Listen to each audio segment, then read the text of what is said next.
grab, and he's going to be sacked.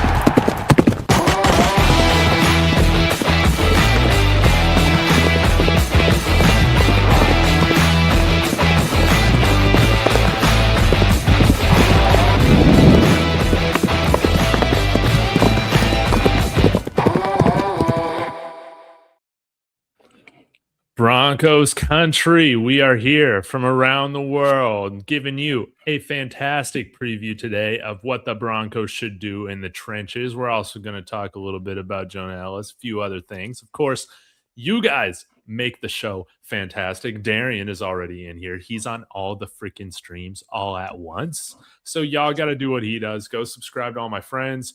Mark, Jeremy, and Kodiak. Their link is in the description. And oh my God, man, we're popping off today. Hit that like, subscribe, hype what Kodiak shows, hype the video, man. And appreciate every single one of y'all like getting in here, man. This is going to be a fun show. And we'll hit it off here with Jackson's comment, guys. He said, I hope everyone survived their Monday. I'm so ready for the draft. This Broncos news desert sucks. And yes, we got a lot to talk about, though, today. We're going to make this a fun show. But let's go ahead and dive into this, guys.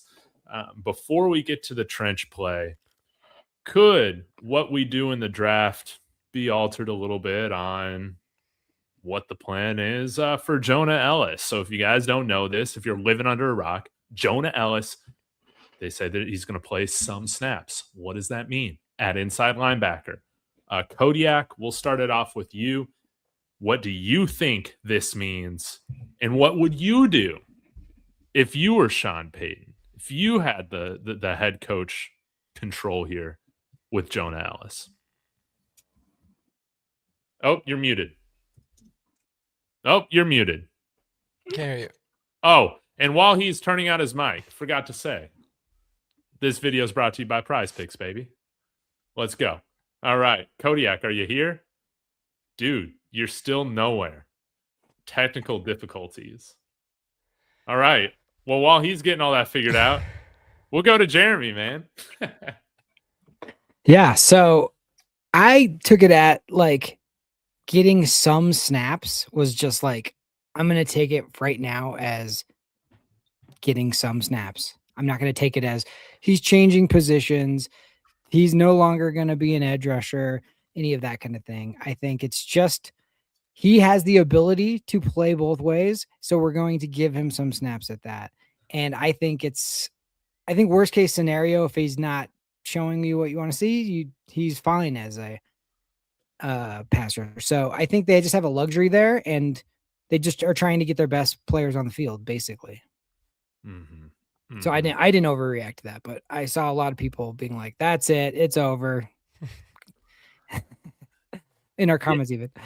Yeah. So, how do you feel like he might be deployed? Mark, do you feel like it's going to be any different than what Jeremy just said? I think it's all smoke, man. I think it's all BS. At least I hope it is. Because if I was to take it seriously and if I had like a crystal ball and I could fast forward and Jonah Ellis is actually taking snaps at inside linebacker, I think it would be an absolute travesty in every way. It would just be it would just be stupid. Like, you know, you talked about, like, you got rid of Dre Greenlaw because you talked about, oh, we couldn't keep all of them, even though you obviously could have if you wanted to. You didn't do anything at inside linebacker but bring your own guys back because you were super confident in them. And then now you're trying to sell us that you believe in your guys, but you're going to take one of your good, like really good, high ceiling young pass rushers, take them away from doing that to play inside linebacker. It just, I don't know. I hate the idea of it. People have made some good arguments as to why. And again, if it's a few here or there in very specific packages, you know, fine. But I think it's all smoke. I think that they are going to look hard at the draft for inside linebacker, specifically at pick 62. And it's the draft to do it. So I wasn't really a big fan of that. I think he said a lot of cool things. I liked a lot of what they had to say in those meetings, but that one definitely was not one of them. You know, I'd much rather heard Lil Jordan Humphrey's going to take snaps at tight end. That actually makes a lot more sense to me than Jonah Ellis at inside linebacker. So not a fan of it, but again, I don't think it's, you know, that big of a deal. Even if it happens, I think it'd be very limited. Kodiak, is your mic working now? I mean, are you guys with me? Can you hear me? Mhm. Yeah, you sound like you're in an echo chamber, but it's listenable.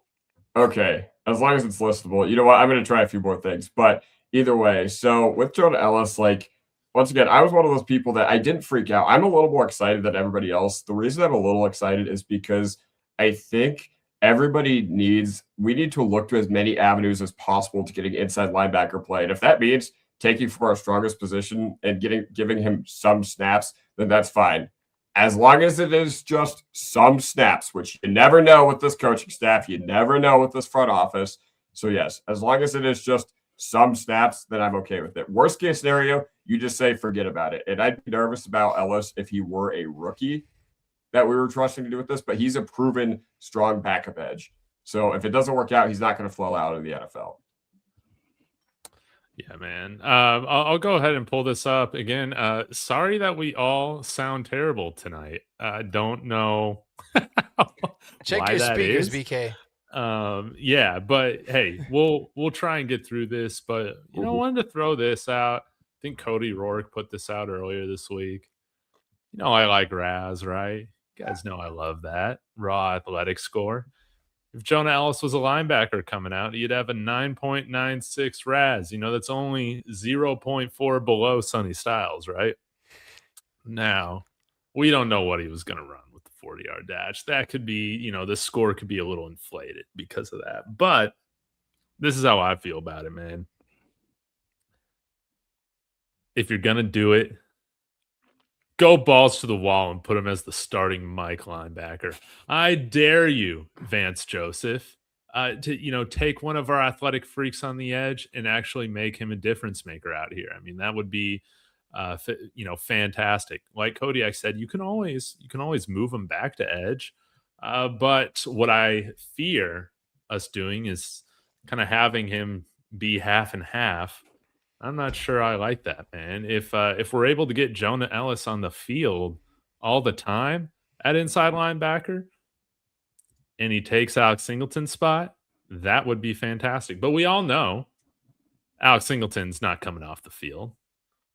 So you probably just stick him at edge. That would piss off Justin Sternad, right? If we take Jonah Ellis or put him on the field for Justin Sternad. But the Alex Singleton thing kind of screws this whole thing up. But I do think to kind of, before we segue, but it does help segue, is that if we actually do convert him to inside linebacker, I don't think we need to draft a linebacker high. I still think we need to draft a linebacker, but maybe we're able to focus more on trenches, which I think would be kind of fun. Yeah. Any additional thoughts on that, Kodiak? I mean, wait, are you guys able to hear me now? I switched it back to my regular mic. It's better, yeah.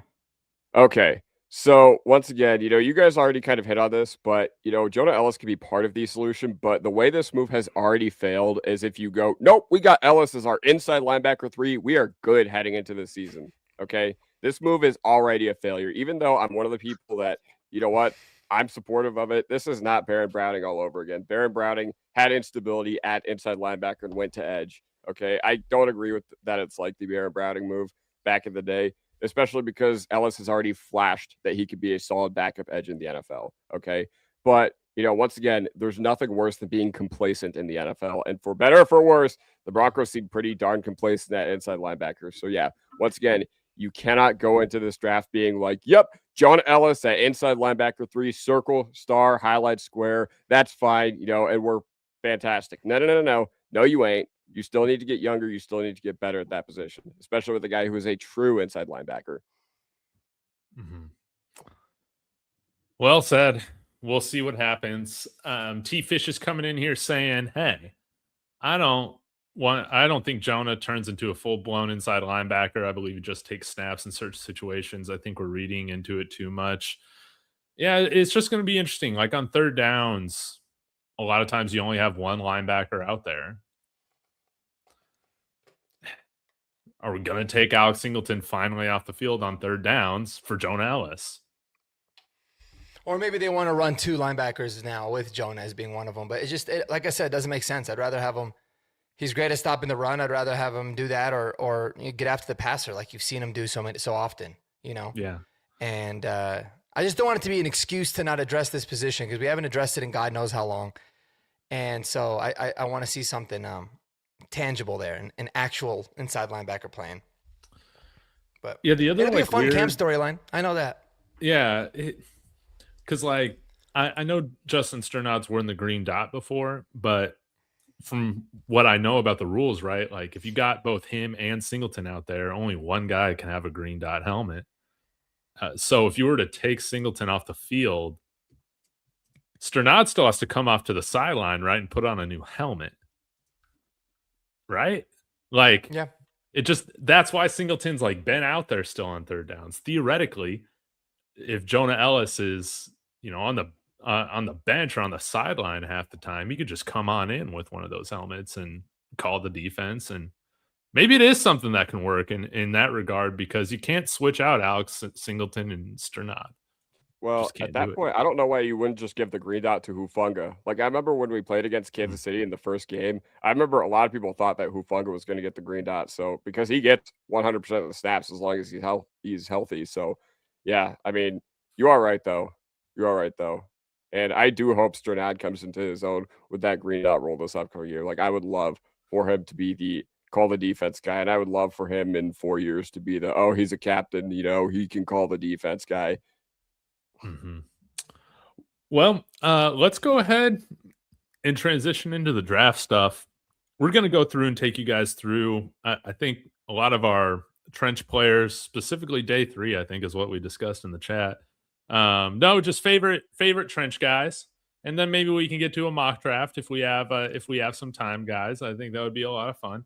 But Jeremy, you had something that you wanted to share before we dive into some of this stuff. Yeah, real quick. I'll blow through this. I meant to say this the week I wasn't here was right after the Waddle trade.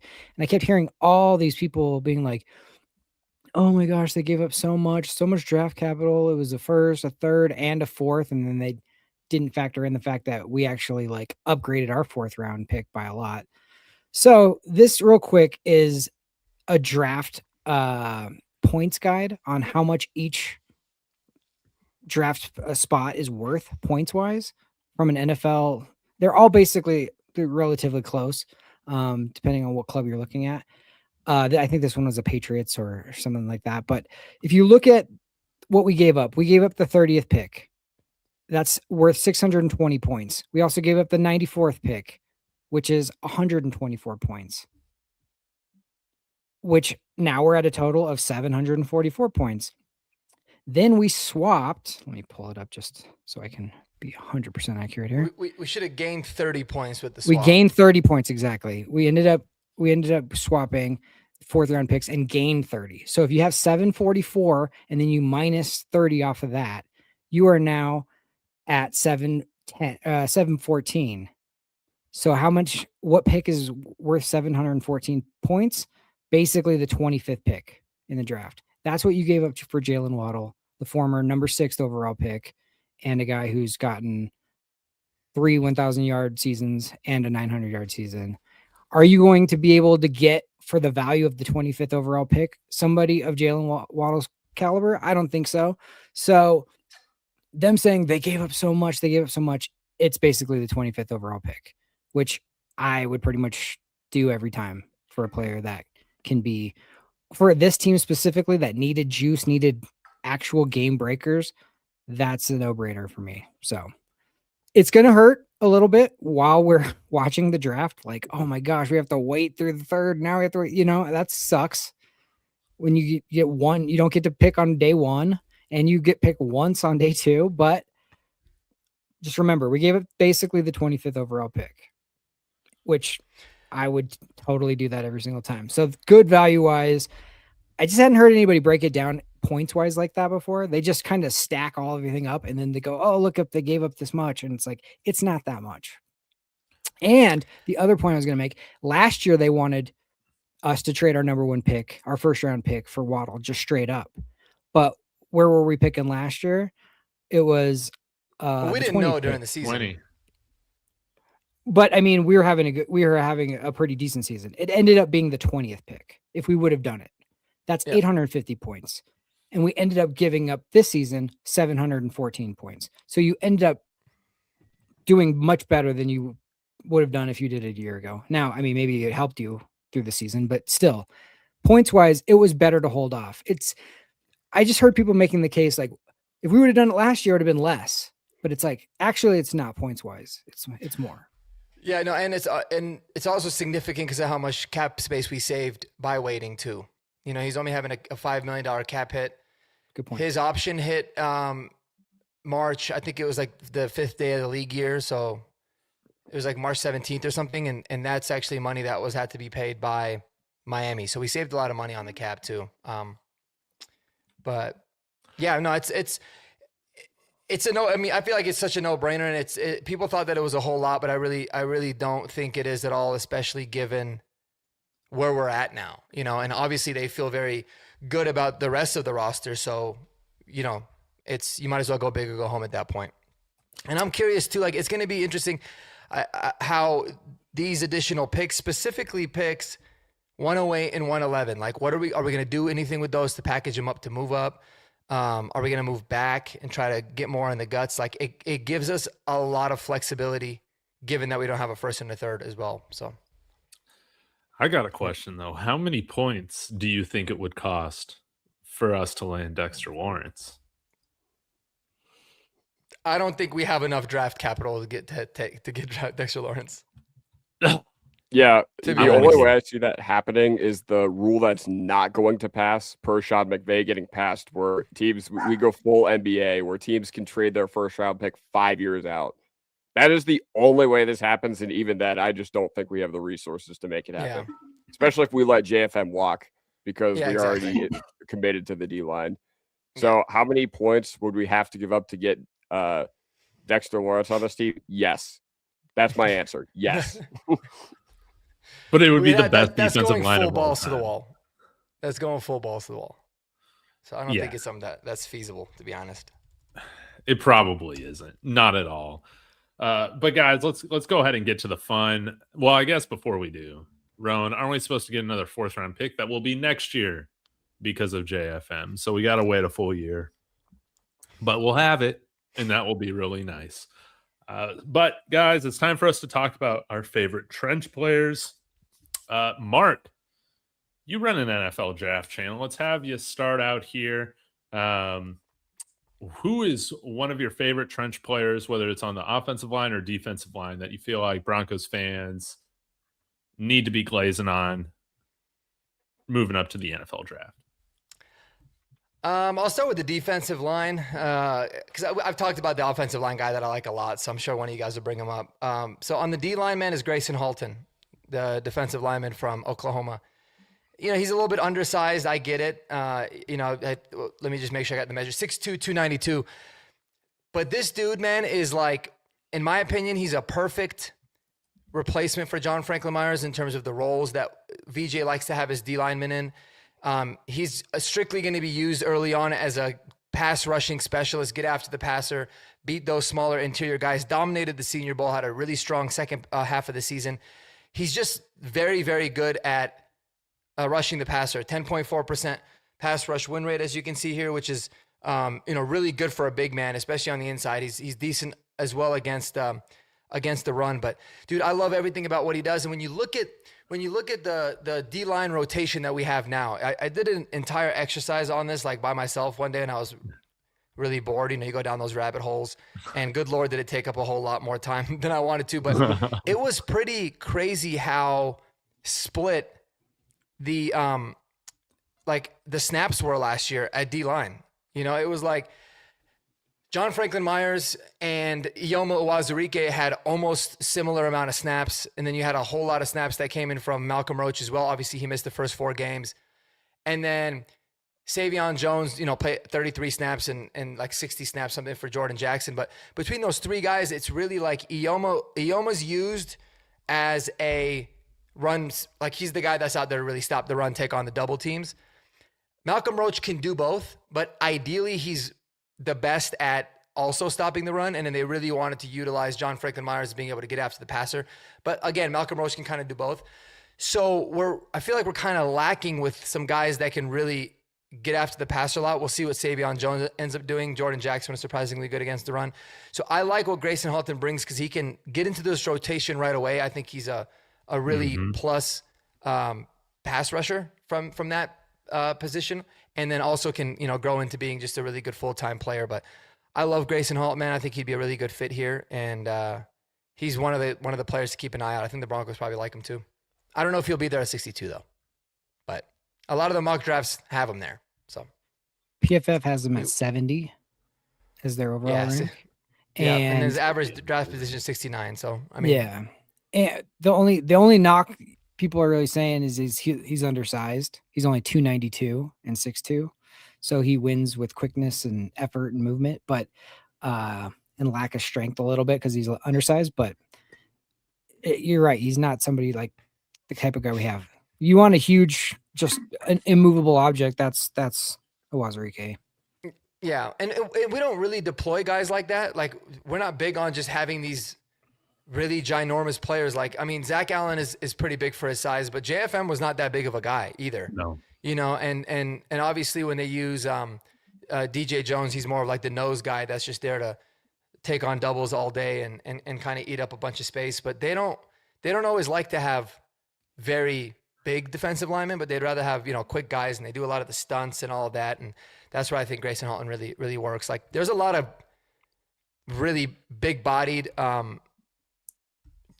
linemen that I like a lot in this draft. I just don't realistically think the Broncos will go after him because I just don't know how much of a fit it would be. So this is more of a fit than anything, but yeah, I like Grayson Halton. And also, like, 6'2" is, I always like a D lineman that's a little bit shorter. Like, that's why DJ Jones is so good. He's like 6 feet tall, and he's just good because he's always going to have natural leverage being that much shorter than everybody. So sometimes the leverage aspect of it can help him a lot too. So yeah, I'm a big Grayson Halton believer. If there is anybody, I guess this is mainly for Kodiak, but or you, Mark, do you guys have like an NFL comp for Grayson Halton? If the viewers haven't watched him play, who might be somebody that feel like kind of has similar style? I mean, it's funny because maybe I just looked at it always through the eyes of GFM, but like, there's a lot of similarities between John Franklin Myers' game and him. Yeah. Because again, John Franklin Myers, I felt like he won a lot on pure effort and being able to beat small guys on the stunt and be able to chase after the quarterback. And that's kind of a lot of what Grayson Halton does. But otherwise, I don't have so much of a fair comp, about what else he would be. I always just try to look at it as much of like, okay, who resembles what John Franklin Myers did the most, scheme fit wise, and then kind of went from there. But curious, maybe Kodiak or Jeremy, if you guys have any ideas. So honestly, the one that stuck out to me, this isn't like a NFL comp, but I remember when I was watching Ed Oliver, I remember in the 2019 draft cycle, he reminded me a lot of Ed Oliver because I remember Ed Oliver at Houston. If you guys remember, like early on in the 2019 draft cycle, I'm talking summer 2018, he was getting legit buzz as a top 3 pick in that draft because he was so dominant as an interior defensive lineman. But you know what? I think that's kind of the way I saw it, and I think that would make sense. Like, Ed Oliver has had to reinvent his game, and he went more of like a like just pure traits guy when he was at Houston to refining and being like more powerful when he was with the Buffalo Bills. And I think that's something that Halton could do as well, because you already talked about like the juice that he has and the effort that he plays with. And I think that's similar. A guy that I also think fits that mold, or actually, do you have a comp before I hit that? Yeah. I just wanted to pull this up from PFSN. Yeah. Going back to last year's draft, I remember a guy that we talked about a lot, just kind of, again, in the mold of JFM, was Aeneas Peebles. And I remember Peebles from last year, yeah. Drafted by the Baltimore Ravens. So I thought that was interesting that he was like a 90 or 89% match on here. So they also gave his best traits here, his explosive motorness, agility, and twitch. So yeah, I would say that's more JFM as well. So yeah, Kodiak, we can move on to the other player you were want to talk about. Yeah, of course. So this guy doesn't have a whole lot against quality competition, and maybe I'm just getting eyes on the fact that he completely dominated at Southeastern Louisiana. So he was at a smaller school, but I'm telling you guys, Caleb Proctor is absolutely legit. Okay. So if you watch Caleb Proctor, like he, in my opinion, the only knock I really have on him is that he does not have that much against the upper tier schools, or not much experience against those, because he had, I think his RAS was above a 9. I know it was above a 9, but you look at everything from PFF right here. Okay, 90.4 pass rush grade, true pass rush grade 84.3, pass rush win rate 13.7, and he had a lot of pressures this past year. I think this past year he had around 37 pressures from the interior defense. So I think that's really good. And I think with the Broncos, I think what you're looking for is, since you have shown a really good effort to develop players on the trenches, and you've had breakouts from guys like not only Wazirige, but Zach Allen hitting a completely different stride. I want to draft these high ceiling guys. And obviously you see the 33-inch vertical at 291 pounds. Now, one thing that would have made me feel way better about Proctor is if he did the bench press, because ultimately you don't know if he's just dominating smaller guys or small school guys, and if that's going to translate to the NFL. But you know what? I think he's toolsy enough to where I'm willing to make it work. Okay, I'm willing to, if we are going to go this route, which I think interior defensive line, I think it would be better solved by a different route than the draft, but that's a different discussion. But Proctor is one of the guys I would like, because I think he is going to be available in the range that you're targeting him. But I could also see a team falling in love with him. Okay. There's always going to be some small school guy who gets drafted in the second round. Yeah, they might be a little overrated by like Sky Moore, but then you get to these sorts of guys, and I'm willing to take a shot on these interior guys, especially on the defensive line, because you rotate those positions, and if there's any area you want to over extrapolate, it's the trenches. Yep. And they rolled on the offensive line with a guy named Quinn Miners from a small school like that before. That worked out pretty good. Yeah, exactly. Sure did. No, I love that pull, man. Caleb Proctor would be awesome too, because he's that good mix of he can dominate at the competition level that he did, and you could always keep developing him there as well. And again, like a little bit undersized, but anytime you continuously read scouting reports and they say elite athlete with rare playmaking ability as an interior defender, you're like, sign me up for that. Like you can work with that, and you can develop all the other stuff, but at least those guys can typically get into some sort of a rotation, which is always nice to get him in early too. Especially with these small school guys, I think these like all-star bowls, Senior Bowl, Shrine Bowl, like all this stuff is pretty important, just to see like how they stack up against guys that played at the highest collegiate level. But from I don't know, all the stuff that I remember like reading or listening to is like Caleb Proctor was separating himself. He was having great days of practice, and so I'm not really concerned much about the small school production. If maybe the athletic testing wasn't there, I would be a little bit more concerned. But yeah, I think if somehow he could fall to like our 4th round pick, one of them, that would be fantastic. I think that would be great. Any other thoughts on Caleb Proctor? Otherwise, Jeremy, we'll have you give your first name. I was just going to say Caleb Proctor is PFF ranks him at like 111. So that he could be in range for that. Not saying that's going to be where he gets drafted, but that's where we have a pick. I have not gone deep on the back end of the trench guys. So if you guys have another name that you guys want to throw out there, go for it. I do. Okay, We'll get right to it, man. I love the Navy guys. You guys know Eli Heidenreich needs to be in the orange and blue.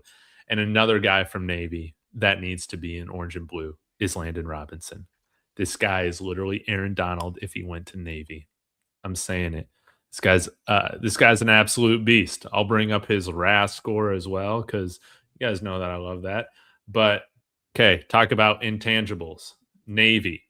All right. You don't have to worry about any off-field stuff. He's going to come in with great leadership, great work ethic.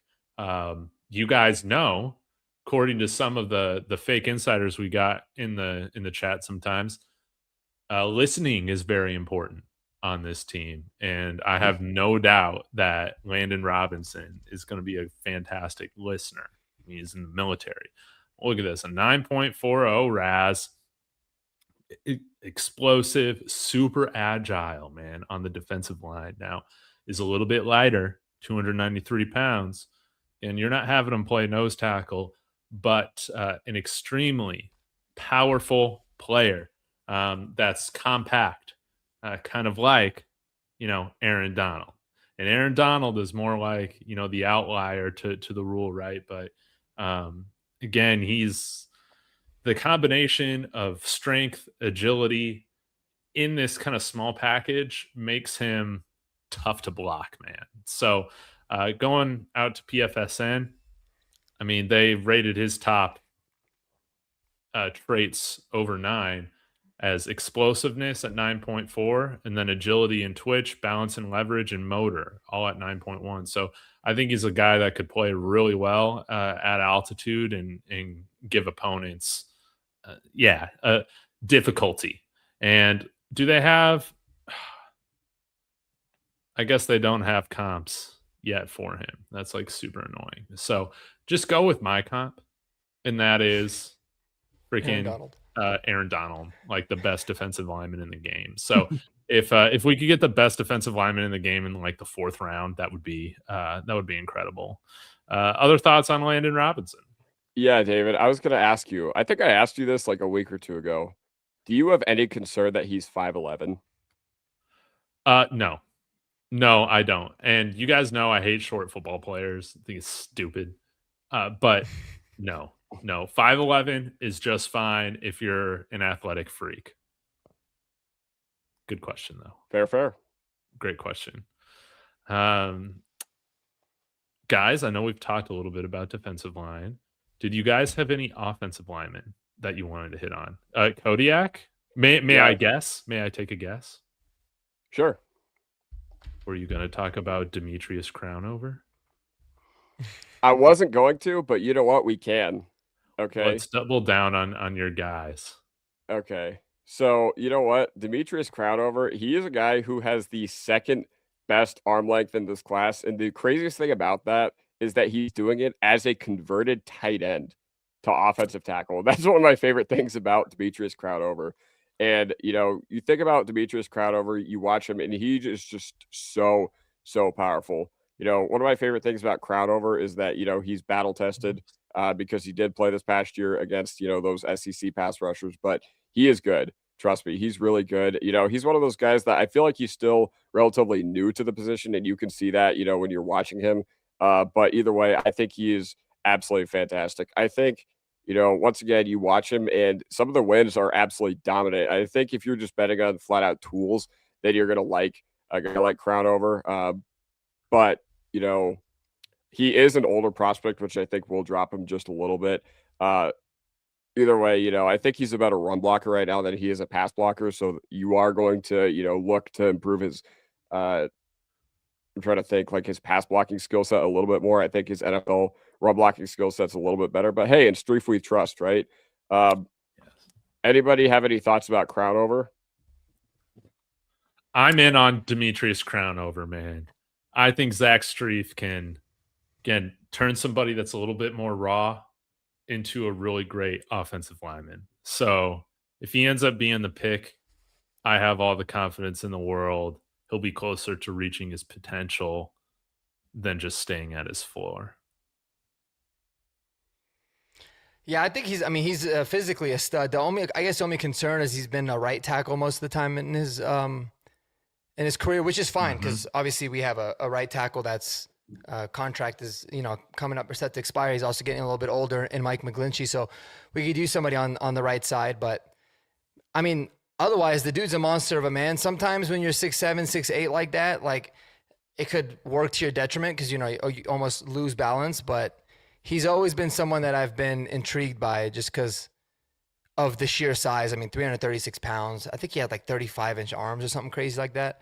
And That's crazy. And he played at Texas A&M, which they had a solid line all year, but also playing in the SEC. Any concerns that he's almost 25? Honestly, we like our older prospects. for what it's We do. worth. Okay, We so do. like if you're talking about like a developmental guy, maybe a little bit, maybe you'd rather go for like a Bowery or a Bell or a, or a Casey if you're like fishing in that range because of the fact that he is almost 25. But I mean, I think it's, I think he's one of those that I would rather have a shot on some of these other guys because I think they're honestly more fun projects than he is. That being said, I'm still in. Like, I'm still very in on Cronover. So, yes, I think since he is a developmental guy, a little bit of concern, if he was ready to, come in and be a starter right away, then I'd be like, hey, that's working to his benefit. But we don't need him in that role, if that makes sense. Yep. Mm-hmm. Yeah, 24 and a half is, kind of young for our average age drafted. So not too worried about it. No, me too. But yeah, Garrett Bowles ended up being okay. Maybe Crownover can be. Mark, who's one of your guys? So going, sticking on the offensive side, I know we've talked ad nauseum about like Jennings Dunker, who I love, right? But one guy that's really piqued my interest, man, is, and Broncos did have a top 30 visit with him, so that probably means that we're not gonna draft him. But that's Jude Bowery, the tackle from Boston College. Mm-hmm. And, he's obviously a little bit different than Demetrius Crownover because he's not like a 6'8" guy. He's 6'5", 311. He's a little bit lighter. But, man, I just did the math for how many snaps he had. It was over 1,300. Let me see if I have the exact number real quick. Over 1,300 offensive snaps played at left tackle in his 2.5 years of really starting at Boston College. And he's given up 2 sacks in 1,300 snaps. 0 sacks last year, given up. Only 2 quarterback hits. So he's been extremely solid in that regard. And he's super athletic. I think we like the really athletic lineman. Like you're talking the tackle that's eventually going to replace Garrett Bowles at some point. So it could be 2, 3, 4 years down the road. But all he really needs to do based off of everything that you hear about him is that he just needs to get stronger. Cool. He's got the time to be able to do that. But he's a pure left tackle, and he doesn't let his quarterback get hit, clearly. I don't know how the competition at Boston College necessarily was or the kind of offense that they ran, but pretty damn impressive when you're giving up 2 sacks in 1,300 snaps. So I really like Jude Bowery. I think he's the perfect type of tackle with one of those 4th-round picks. I think he'll be there too. Yeah, he could be a guy ready to go when, Bowles' time is up, which sucks to think about. It does. But yeah. And I'll pull up his RAS score as well. If you guys haven't seen it, 9.73 or 3.7. That's pretty unofficial. Good. Yeah. Oh, I didn't even know that. I thought he was like an 8 guy. Wow. Elite explosion. So how about that? Love it. How about that? Yeah, man. All right. There's one guy I want to talk about, and then we can finish off with you, Kodiak. Unless, Jeremy, you got somebody too. No, I just thought it would be fun if we could draft Caleb Proctor and Caden Proctor. Oh, that'd be sick. Just get them both. Just all the Proctors, please. We put Caden at guard, though. That's what we're doing. Okay, I wonder if NFL GMs or like front offices, if that would actually like bother them. Like, let's say they loved Caden Proctor, they took him, and then they really liked Caleb Proctor, but would they be like, we'll just go with the other guy so we don't draft to do with the same name? Like, do you think that has any impact, or you just don't think they care at all? I don't think they care, but I don't think the Broncos don't really have a lot of room to talk. They got 2 Paytons, but yeah, I mean. Well, do you remember that story? I can't remember who the player was, but the team drafted the wrong. Oh yeah, it was the freaking Raiders. They drafted the wrong guy. Oh, they drafted the wrong because they had the same name. Byron Young, yeah. That shit's so funny, dude.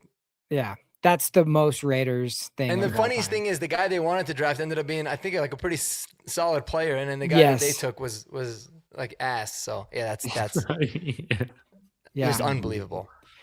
And then they could call if we drafted both Proctors, we could call them the Proctologists and just really have a great nickname. That'd be a great poster.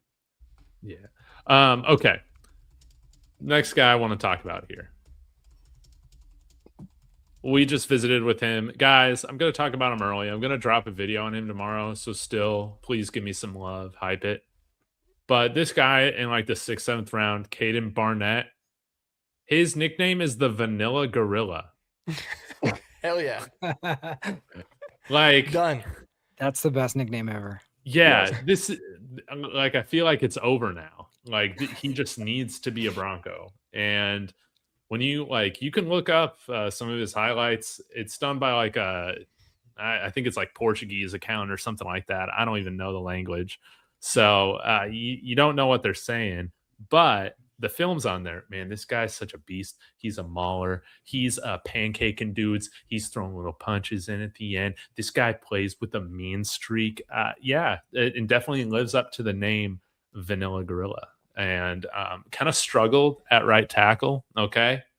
Played right tackle mainly in 2023 and 2024. You see, he gave up 7 sacks in 2024, but then kicked into right guard. And at 6'5", 320, that's like perfect guard size. And he was killing it, man. Great in zone. He's a guy that if he gets a step on you, he's going to clear big paths. And once he gets his hands on you, he's going to create some issues for you. So he would be a great developmental guy to have behind, Ben Powers, Quinn Miners. Of course, we like, where Paltro's at right now. We'll see what happens with Gargiulo. But, last year we took Jeremy Crawshaw. That was pretty cool. He's kind of a memeable guy. Vanilla Gorilla, I think, would just go viral. So, like, him and Frank Crum, I think, would be pretty cool to have on the team. I'm a fan of having Wyoming guys on the Broncos. I mean, dude, and you said, I don't know if he showed it, but he played a lot of right tackle before going to guard. Yeah. Right. And I freaking love that. Like, because I mean, he could obviously, maybe he's a better guard in the NFL, but he certainly has the size and length to be a tackle. That versatility is always so invaluable, man. Like, you just have a guy that can, I mean, look at what Palczewski's done for us, just basically ask the guy to play wherever the hell he needs to. And he thrives. So I love that's why I like Jennings Dunker so much. This guy fits that mold perfectly. So dude, the Vanilla Gorilla, we almost have to take him. Like, if we got to take him a little bit early just to get somebody with that name on the squad. Yeah. Like, that rolls off the tongue even better than Clay Spray did. Yeah. It does. That's Vanilla Gorilla is solid. I can't believe I never heard somebody say that before, honestly. That's an excellent nickname. Yeah, Vanilla Gorilla. All right, Kodiak, close us out in this segment with one more offensive lineman. All right. So, I've been on record by saying I think when it comes to the offensive lineman you're drafting for the Broncos and the developmental guy you're getting, I think it matters more that you take one rather than who it is. But, obviously Eli Raritan is currently my number one for pick 62. And I've said that. I don't think that's a secret for anybody that I love some Eli Raritan. But my second option for pick 62 right now is Miami offensive tackle Markel Bell. Okay, I talked about Crownover's arm length being absolutely absurd, but Markel Bell's arms are 36.5 inches. Okay. Goodness. I think that has to be one of the longest ever measured with the NFL, database within the last 5 years. Like, that's just absolutely ridiculous. Okay. And he was at Miami, and man, I feel like he was really, really good. A lot of people think he has a limited ceiling. I don't see that at all. Okay. He's 6'9", somewhere between 340 and 360. So the thing with that is I feel like the Broncos, they usually don't go for these like super fat guys that need to lose a lot of weight to play at altitude. That being said, I feel like Markel Bell is really fun. I remember watching him against R. Mason Thomas. I was just like, wow, this dude is getting absolutely stonewalled. Every single snap, I felt like Markel Bell was just absolutely obliterating this guy. But yeah, no, I think this guy is really, really good. Obviously, he played in a strong offensive line ecosystem this past year with Francis Mauigoa, who is in contention for the number 3 overall pick to the Arizona Cardinals. So that's something you got to weigh as well. But either way, Markel Bell is 6'9", anywhere from 340 to 360. So he's like, I don't know, how do you put this? I talked about Caden Proctor being a part of the Mekhi Becton mold. I think Markel Bell is a part of that as well. And I feel like Markel Bell is super duper duper underrated movement wise, especially I think for 6'9" he is, and 340, he is absolutely incredible. Okay. Has anybody else dove a little bit into Markel Bell? No. He's fun. 36.5-inch arms. That's all you need to know. That's Yeah, amazing. Dude's ginormous, man. 6'9", 345 is what he listed at.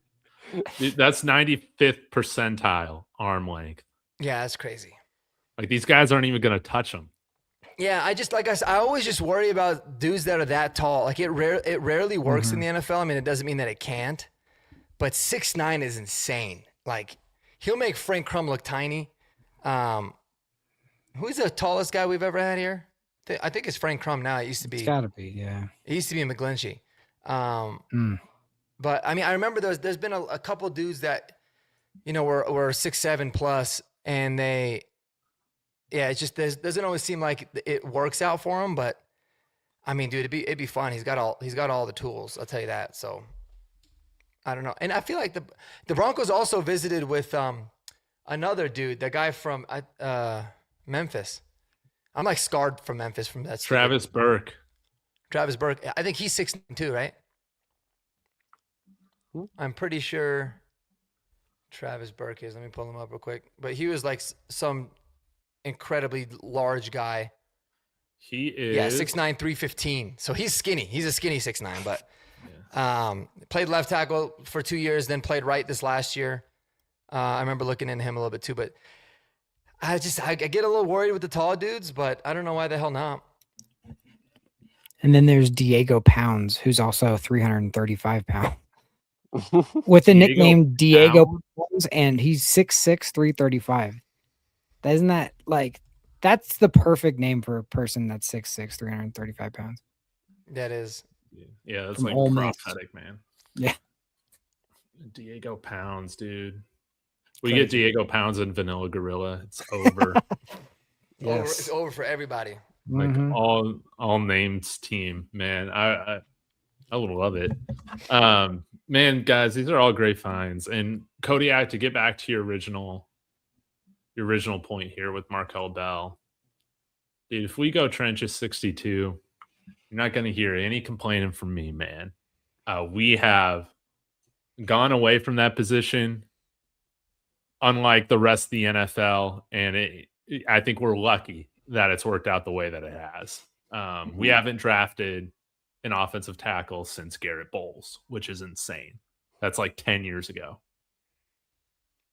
Yeah. And another thing I will say about that is I think I'm fine with taking a tackle who you at least can play tackle because I feel like our interior pipeline is fine. Okay. Now you can never have enough offensive linemen, but I feel like Palcho, Forsyth, and maybe even Gargiulo, because of how good he looked, and how he looked before he had that injury this past year. I feel like that's fine. Whereas, you're one injury away from seeing, as Respect My Co's puts it, crumb hoops. Okay. You're one injury away again from seeing parrot hoops on the left side. And you guys remember, I know Parrot was hurt in the London game, but that looked like it could have ruined our season. So I'm looking to get a little bit better there. And I would like to get a developmental guy there. Once again, I want a tackle. Okay. Interior offensive line, would I be fine with? Sure. Okay. But I want a tackle if we are going to go that route of developing an offensive lineman. Well said, man. I think we got time, guys, to do a fun little mock draft. But before we do that, I'm going to need your help. Guys, Prize Picks, they're sponsoring David Talks Broncos now. Get ready. Let's do it. Link is in the description, y'all, where, hey, you deposit $5 and you'll get a $50 bonus if I can find my overlay to put over here. Okay. But guys, I also got some great deals if you sign up. Right now, they're also doing a promotion to where you get 5 just $10 bonus plays. So that's fun. But they do have some NFL props out right now, guys. So Kodiak, Jeremy, Mark, what I'm going to do is I'm going to pick a little category here for the NFL season for yearly totals. And you will pick the player that I'm going more or less for. We'll put $1 on it. It's kind of like a parlay type thing or a combo. And we'll see how it does this year. So, Kodiak, I'm going to give you passing yards. Okay. We can go with any quarterback here, but if you are wondering, we could go with Bo Nix at 3,499.5 passing yards. But is there a quarterback you would like to play? Keep scrolling up. Keep scrolling up. Okay, I'm trying to think of guys in strong offensive ecosystems. Tyler Shuck being at 3,600 is crazy to me. Okay, I'm not going to do. Yeah, no, that's absolutely ludicrous, especially with how. I mean, I guess it could work out. Another one of these guys, Josh Allen. I guess 3,500 makes sense for where he is. Maybe scroll up one more, and I can find one that I really, really like. Okay, Brock Purdy almost at 4K. That's crazy. You know what? I'm a believer in Caleb Williams. Okay, I'm a believer in Ben Johnson. I'm a believer in the entire system of what they're building in Chicago. And obviously, they've built a lot into that offensive ecosystem. So obviously, you have Ben Johnson, but you're going to have Colston Loveland in year 2. Luther Burden looked absolutely fantastic in the back half of this past year as well. And yeah, overall, I think Caleb Williams is the guy in Chicago, and that offensive line is going to get more cohesive. The only thing that could prevent this from, getting, I think, from him reaching his over other than injury is the fact that they still have a strong run game. They still might lean on those, especially because they are going to be playing against better teams this year. Obviously, they had Swift and Monunga this past year, and they did pretty dang good, especially in the back half of the year. But yeah, you know what? I'm a believer in Caleb Williams, so give me the over on Caleb. Dude, let's go. We're going to get that going. The Bears have never had a 4,000-yard passer, but that's changing. That's changing this year. He almost did it last year. Okay. Let's see. Jeremy. We're going to go with passing TDs. This is a fun one over at quarterback. Tell me where to stop. I'll just call out a few of them. Matthew Stafford is, line at 30.5. Drake May is at 24.5. Justin Herbert's at 23.5. Sam Darnold's at 22.5. And let's see here. Jalen Hurts at 21.5. Tyler Shook. They got him thrown for like 4,000 yards, but the TD line's at 17.5. What's going on there? And they know they're going to be down a lot of games and probably just chucking it. Yeah. They got Malik Willis at 16.5. Bo Nix is at 24.5. Scroll back up for me. Yeah. I don't want to bet on Bo because I don't want to jinx anything. So we're just going to leave that alone. I think he's going to surpass all those things, but we'll save that for another day. Keep going. Wait, slow down. Sorry, go down one more. I want to do Caleb Williams again, but let's do Sam Darnold. I mean, 22.5. He's going to do better than that. Yeah. Like he's certified like the guy there now. I know they lost their running back. I think they'll be leaning into that for like more. 30 touchdowns last year, man. Yeah, 22.5 is low. Okay. All right. Mark, we're going to go receiving yards here. Okay. All right. I dig it. Right. Puka Nacua is at 12.99.5. JSN's at 13.24.5. Justin Jefferson is at 11.49.5. Who knows how that's going to go with Kyler Murray? Amon-Ra is at essentially 1,200. Cortland Sutton is at 7.99.5. Colston Loveland at 8.74.5. C-Mac at 5.99. You see one you like, Mark? Do they have odds? Just wondering on Waddle. I just want to know what they're. Yeah, they do. Last one, 8.49.5. Interesting. Damn, that's tough. 8.49. Okay, go up. Let me see.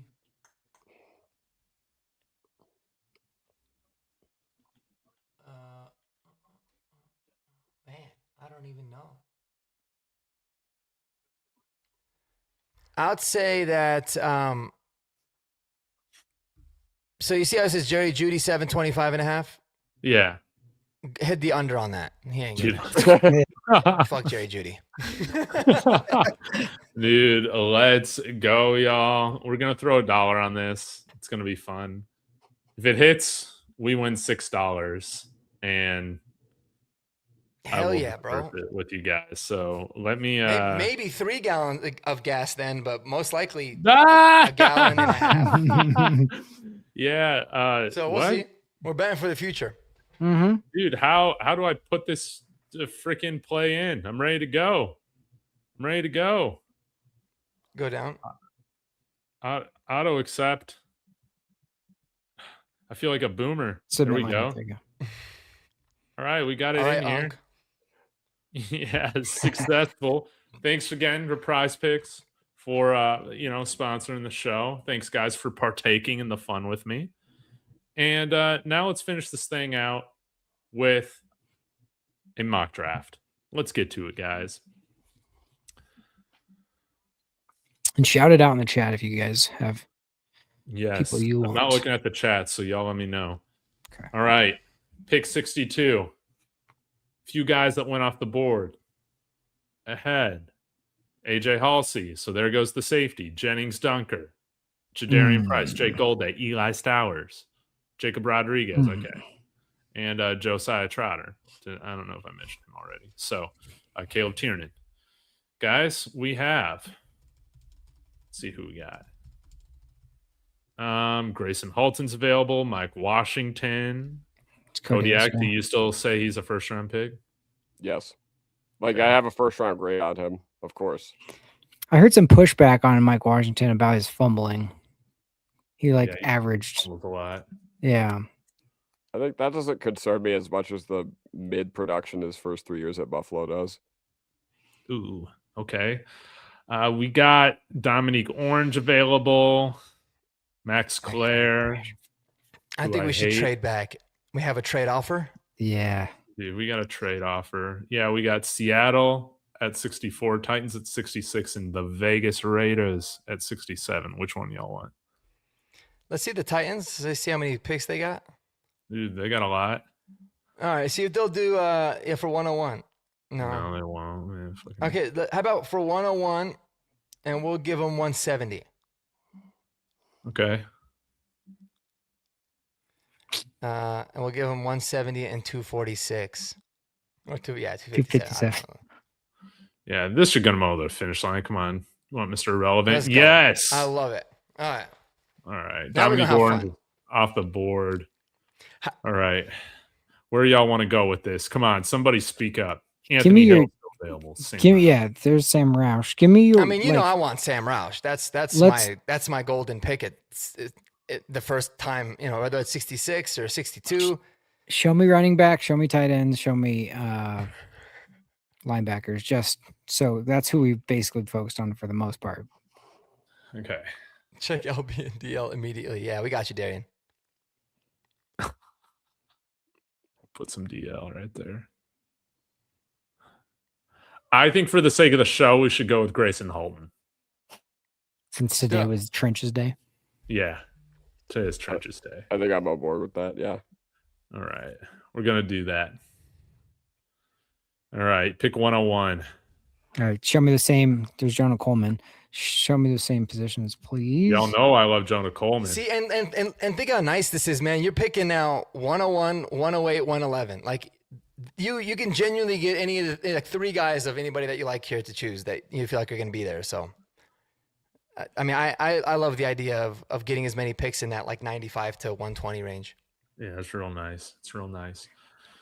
All right. What y'all feeling here? We got a lot of names we all like except Michael Trigg. I like Michael Trigg. So here's what I'm thinking. I'm thinking you take Jonah Coleman because I think there's a difference between, Coleman and whoever else is going to be available within this upcoming pick as opposed to the offensive linemen that are going to be available. Okay. Like I said, I already talked about, Bell, Crownover, Bowery, Casey. I don't really have a preference as far as, the rest of those guys obviously at Bell number one, but it matters to me that we take one rather than, at running back. I think Coleman fits this really well in the fourth. Yeah. You got my vote. I'm with that. I think the drop off after Coleman is pretty big. What do you guys think of Deontay Lawson, by the way? I like him. I haven't really seen him that much. I like the other linebacker, Justin Jefferson. I think he would be better later if he could do it. Yeah. No, the Texans took Caleb Proctor. I mean, we already got Halton, so. Yeah, it's all right. All right, so who do we take? We took Jonah Coleman. But Mark, why don't you give us your take here for 108? So we got our back. We have our interior tackle. All right, we got 108, 111. I'd go with one of the tackles. I mean, who else is available on the OT?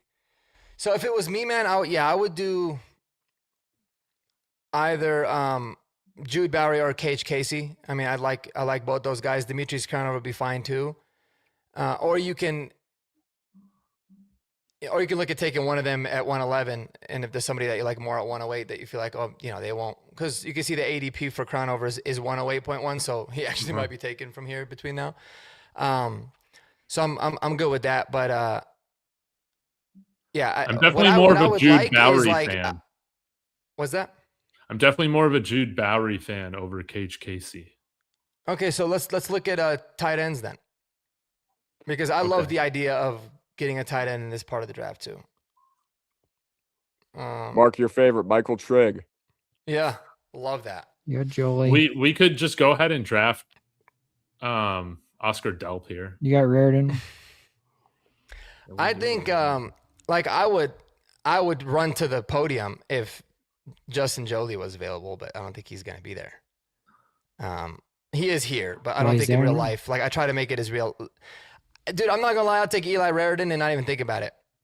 Kodiak, I know you love him. He's tight end 2 for you, right? Yeah. Yeah. Hell yeah. We'll do it. Then 3 picks later, do we double down on trenches and go Jude Bowery? Give me linebackers real quick. Or let's take a look at linebacker too.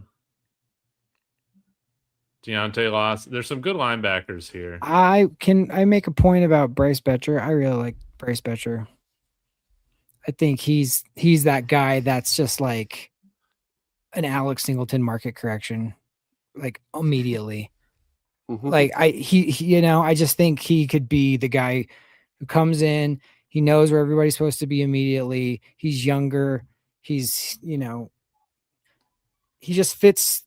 Like the exact reason why they love Alex Singleton, he brings all that with him, except for faster. And he's just one of those guys that he's going to be on the team for as long as he's healthy, for a long time. So that's a good.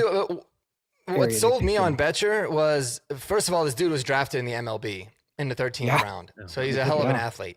Yeah. And then he walks on to Oregon. Like, not a lot of people just walk on to Oregon and then ball out when they're at Oregon. So he seems like a different kind of beast, man. Like, I obviously don't know him personally by any means, but I love stories like that. That usually screams that he's going to be a stud. So here's the only conundrum I guess we have, like, you have to think about is, and I'll be totally good with Betcher, but you would basically be punting on a developmental tackle unless you wanted to take one with the last 2 picks of the draft.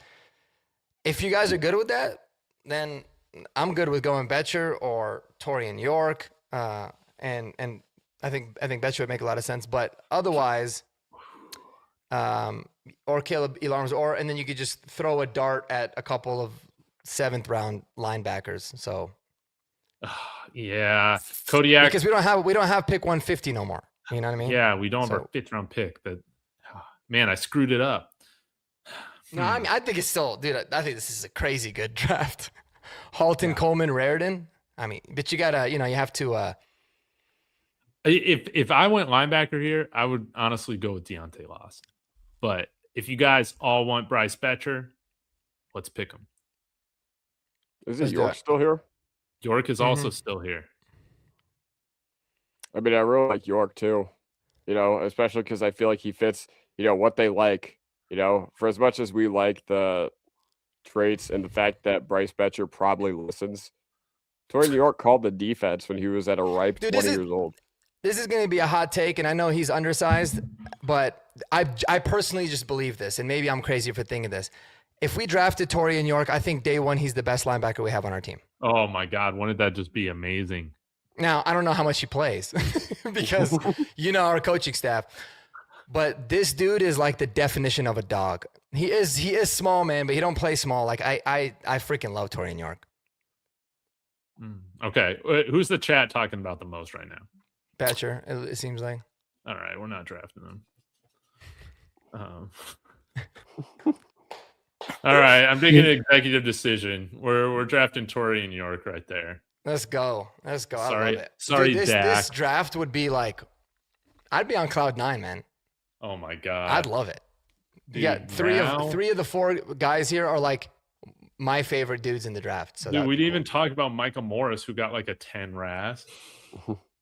Mm-hmm. Is he available in the 7th? Yeah. Is it the 7th round pick? Damn. I don't know. I doubt he's going to be available, but I mean, look, he had a 9.97 RAS. Yeah, that's wild. Holy. What's his snap alignment? Let me see something. I'll put it up here actually. Left guard 802. Oh, so he's strictly a guard, which is not a bad thing at all. I mean, a freaking good one. Yeah, I mean, he's just someone not. like that could The make one sense. drawback is that his nickname isn't Vanilla Gorilla. That we could figure something out for him. Yeah, but it's not. But gonna again, be you could also go Vanilla with some of those developmental tackles too, like Travis Burke or Riley Mallman or Keegan Trost if they're all available. Well, we got two picks left, so maybe we Mhm. go one guard, one tackle here. Actually, I think it's a great idea. Okay.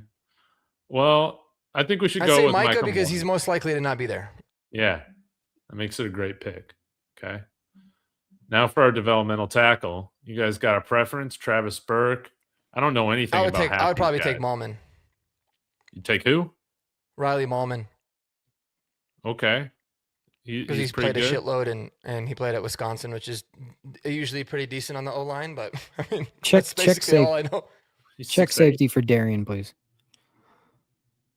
Safety Yeah. for Darian in the chat wanted it. Oh, Darian in the chat. Gotcha. Check Hurry tight up. end. Check tight end as well. I just want to see if there's any. Oh, dude, of our Carson faves Ryan's that available. fall. You know PFF hates Carson Ryan for some reason. Mm-hmm. There he is. They got him freaking below Seydou Traore. That's disgusting, dude. That guy shouldn't even be on the board. I know. All I see is a bunch of oversized wide receivers, a bunch of H-backs, and Carson Ryan right here. Show me linebackers all real quick. I just want to see if Justin Jefferson's there. No, I he should have know. been taken already. Oh, they did get Jaden Duggar, though. This guy that had 9.96 RAS or whatever. They got Jimmy Rolder too. Oh, Rolder's still available? You want to double down on that? Yes, I wouldn't hate 40. linebacker double down, but we could do the tackle if you guys want. I mean, it depends. How much do you guys like Lavelle Bailey and Karene Reed? How much do you guys like those guys to the point where you're willing to give them security? I don't like them You at forgot all. about Drew Sanders. How dare you? Oh, yeah. How dare I forget about Drew Sanders? I don't know. I also don't like Lucas Kroll. No, neither do I. I've made it very clear that I think he's the worst tight end in NFL history, and I have a lot of stats to back it up. That's very true. Yeah, maybe we should go linebacker just to get these guys out of here. You know what? I'm with Aussie. He says the more linebackers to not play over Alex Singleton, the better. Okay. Yeah. Yeah, that's great. Let's just go Jimmy Rolder. Can you guys hear that horn honking? That's driving me insane. No. Can't hear it. Dude, so did you? I don't know if anybody picked up on this. So we could talk about this draft, but just before we get, what's crazy? Because I was thought about this because we're in the 7th round, and a lot of the times it's like you sign dudes that you don't. Because like sometimes they'll have like an agreement to be a UDFA somewhere else, and George Payton talks about this. Did you know that? What's his name? Oh my God, I'm blanking. What the hell? Oh, Jonathan Cooper. Jonathan Cooper had a deal to sign as a UDFA with Baltimore, and the Broncos knew that, so they just drafted him in the 7th round. Dude, that's They amazing. literally just came out and said that. I was like, holy shit! Like I had no idea. Like that's crazy. Could you just because they made the decision to draft him and like not have to worry about him going elsewhere? I mean, talk about an unbelievable decision to make. So those kinds of things can happen a lot too, man. It's pretty wild.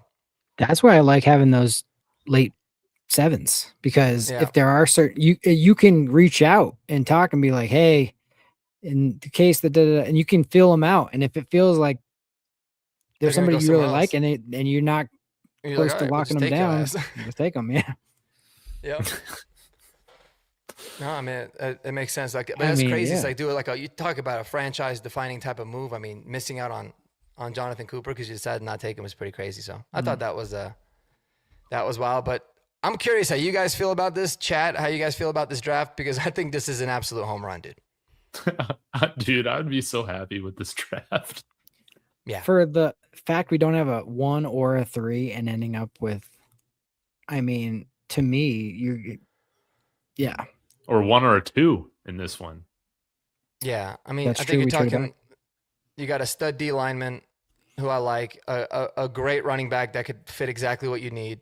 Eli Raridan, who I think is literally just rare. I mean, he's just good. Like, And he's the absolute worst behemoth. grade here, and he's the guy that it's Kodiak's number 1 at 62 at our first pick. So Yeah, PFF said, scroll up a little bit, David. They said we should have taken Michael Trigg over Eli Raridan. Yeah. Boo! Yeah, PFF is. That's why they were. That's why they fired a bunch of people because if he they didn't Because they're fire the stupid. simulator. And then Torian York, bro, like a great linebacker hybrid safety. Dude can play everywhere. And then I mean, I love it. I think it's great. Yeah. Jimmy Rolder plays. Michael Morris plays. Dude, PFF will never give me an A grade. I don't even know if I've ever gotten an A grade on all the dumb mock drafts I've ever done, man. You just have to pick their whatever they have ranked high, who's fallen. That's all. I mean, it's like agree with us, and we'll say you did a good job. It's like the guy grading is also the going off their rankings. So That's and a true. grade after a draft, even in a real life draft, not a mock draft, but a real draft, it's like insane as well. Because it's like I don't know. Well, in 3 years. They're fun to do, but it's always like a nice reference point to go back and be like, well, let's see what I was right about. Let's see what I was wrong about. Oh yeah. Yeah, this Really emphasize the ones that you're right about, and then you just don't even mention or talk anything about what you're wrong about. Yeah, remember how many that's always bad my grades one. we got for drafting Bo Nix at 12 because he was such a reach? Yeah, I mean, it's just like it's insane. So yeah. And I think the Vikings got a good grade with JJ McCarthy. right, they got their yeah, I guy. felt like- They went up and got their guy, Yeah. secured him. So Oh, hey, before we go, any chance you guys think the Raiders don't pick Mendoza after signing Kirk Cousins? Is there any No. chance? No. Oh man. but I don't mind them. I see exactly why they did it. It's not the dumbest. They're move like in the world, same person. Yeah. but like I mean, just having a stability like guy to learn from. But you want to just have a guy that somebody's either your number 1 pick overall is not going to be on the field, or a guy you're paying $20 million a year is not going to be on the field. So one of the two is not going to get utilized one way or the other. So Could you imagine what Jets fans would do if they had a chance to get Mendoza? And like, I mean, It'd be friggin' Are they- sick, man. that would be crazy. I mean, poor Mendoza, his career would probably go to shit, but that'd be a cool little, that'd be a big twist. But no, I mean, I hate the Raiders, but I think what they're doing to solve their quarterback problem is perfect. Yeah. Signing Kirk Cousins, knowing that now you're going to take Mendoza, like they're chilling. They're rocking. but do you out now. think okay, here's the question. Do you think Mendoza, because of Kirk Cousins, doesn't start week 1? I They did think give- that he definitely doesn't have to. Well, he doesn't have to, but that's Like the if point. you feel like the infrastructure around him is not that good yet, like if you feel like your O-line is struggling, they can't really get Ashton Genty going, and the defense, still sucks like it has, then why the hell would you put Mendoza in that situation? Just have Kirk Cousins get his ass beat. but if you feel like things are coming together really well for you, and like you've got solid pieces around him, then I think you got to play him. But I mean, just having that versatility is really nice for him. Kirk Cousins' career arc for the last 3 years is so crazy, because it's like he went to Atlanta to be their tried and true number 1 guy, only to get sniped and have the number 8 overall pick come in, and now nobody cares about him anymore. And then this year he's getting paid a ton to not play for the number 1 pick overall, which is like, dude, what a life he's lived. $321 million he has made. That's how much cash he has made at this point in his career. That's and he's insane. I mean, and he's what just does he want? mid. A playoff game? 1? That is the dream. Like, I don't feel. People are like, I feel so bad for Kirk because he got, he didn't even know they were gonna take a quarterback. Dude, who cares? Did you see the kind of money this dude's made in his career? It's insane. Absolutely I mean, it's not the insane. dream. The dream is to be like Tom Brady. The dream is to play and be great. But the second best dream is to not play man. and get paid a ton of money. He's like earned almost as much as Tom, but here's the thing: like he can go out in public and not get like as much attention as like Tom Brady can't even leave his house. Right. He's obviously so popular. Kirk is like he'll get some attention, but it's not like it's gonna ruin his life. You know what I mean? So Yeah, no, in certain ways I it's don't know, better. man. I mean, you pick your battles, but As a competitor, you want to play football. You want to play. You want to, Yeah. But Yeah. but as a hey, regular guy here, I'm like, I ask don't give a Chase shit about Daniel winning, how but much give me the money he made to not play. Remember, like Yeah. he made. I think he's him and what's the guy who's I always forget. Blake Bortles. Those 2 guys made so much money to just be like there Mhm. in backups. I mean, even think about Brock Osweiler, man. Like he got a huge fat contract from Houston after he had a little run with us, and then after that, he literally just didn't care about playing football. He retired, and he was like 29. He's like, I'm good. Yeah. That's good, yeah. And one of the other things I respect about Perk Thuggins is that he's one of the only players I've ever seen just literally hit the market whenever the chance presented itself. Okay, remember Washington tagged him twice, and in third, and I think you can't do it 3 times in a row. So, man, he's probably the best quarterback we will ever see to always hit the open market. And get fully guaranteed deals, man, All the time, man. all the time. He got one with the Vikings, and after that, he's like, no, non-negotiable. Everything's gonna have to be fully guaranteed. I know it wasn't with the Raiders this time, but it's insane. Yeah. And the reason why they paid is because if you come from the Shanahan tree, they love Kirk Cousins. Like they're like all about Kirk Cousins. So like if you want to sign Kirk Cousins, you're gonna have to pay because there's LaFleur's out there. There's San Diego or the Chargers, who he's from the tree, the offense coordinator.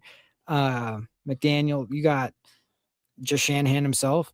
Like he's valuable to those guys. So that's why he's gonna get paid, because there's a market for him. Crazy. So, for sure. Good for him. Yeah. Good for him. We'll look forward to making his life hell over this next season, man. It's gonna His accountant is saying, I like that.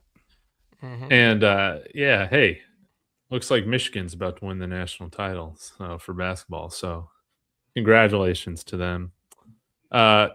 Guys, anything else going on this week that they can take a look at on your channels? Kodiak? Well, not necessarily on my channel, but if you guys remember last year, Draft Engage 8, it got banned. Okay, we're not going to get it banned again, but we do have it tomorrow night with Let's Talk Broncos. I don't know who else is. I know it's you, David. It's me, David, and Mark, but I don't have anybody else's phone number in the group chat, so I don't know who else is on. That being said, I'm excited for it because it feels like, draft season is rapidly approaching. And we basically called every pick that we did except Jade Barron. So that's why you guys need to tune in tomorrow. It's going to be on all of our channels and Let's Talk Broncos, but hosted by Mario. I think we got a hell of a lineup. I don't want to fully spoil it. I'll let the Let's Talk Broncos people do that, but I'll tell you off air, Cody. We got a really, really good group, man. Heck yeah. Yes. So guys, you won't want to miss that. Mark, anything else on your channel people can look forward to? No, man, it's gonna be from now till the draft, all the rankings, as many film reviews as I can do that don't get copyrighted. And yeah, just breaking down as many of these players. I love doing like day 3 gems, some late guys. But the final rankings for the main positions, I never do like offensive line or defensive line final rankings. Because I'm just not nearly like an expert enough to be able to rank them. But with D-line, it's like I got to break them down into 3-4 defensive tackles, nose tackles. It's very tough. So I'll talk about like guys that I really like, and then but we'll do it for for running backs, for corners, for tight ends, wide receivers, all that good stuff too. So if you love draft stuff, we got a lot coming. But otherwise, no, just always talk about whatever pops up in my head on my drive home from work. That's usually how it works. Dude, fantastic, guys. Please go subscribe to all my friends, Jeremy, Kodiak, Mark. Link is in the description. Thanks to the chat, man. Aussie, Darian. I mean, everybody that was just in here earlier. You guys made it really special. Bronco Fan 99. In here, we had over 100 people concurrently watching tonight, which was great. So y'all be sure to hype this video as well on the way out if you're on mobile. We'll be back next week. Draft's right around the corner. We'll have some more stuff to talk about. Maybe bust out the wheel of chaos. We'll have to see. But until then, guys, we'll see you. Go Broncos. Go Broncos.